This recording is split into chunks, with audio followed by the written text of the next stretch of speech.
Čaute bajkeri a bajkerky. Zima je tu, treba sa obliekať inak. Máme pre vás zo pár tipov, čo a ako si v zime nakombinovať, aby ste si užili bajkovačku.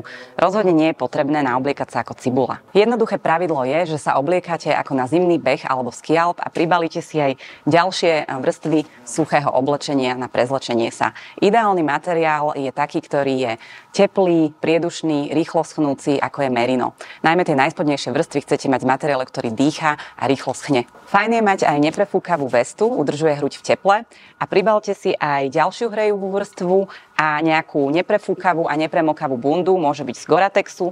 Niektoré bundy majú aj reflexné prvky, čo je ideálne, keďže už je vonku skoro tma. Nezabudnúť na ochranu krku, zimné zateplené rukavice a pod helmu čelenku na uši alebo tenkú čapicu, prípadne kuklu. Veľmi dôležité sú aj dlhé nohavice, vodeodolné, aby ste mali zadok v suchu. A do batohu alebo ladvinky si pribalte aj ďalšiu spodnú vrstvu na prezlečenie sa do suchého po vyšlape. Viac k tejto téme nájdete na našom blogu, rovnako aj kompletnú ponuku produktov na cactusbike.sk.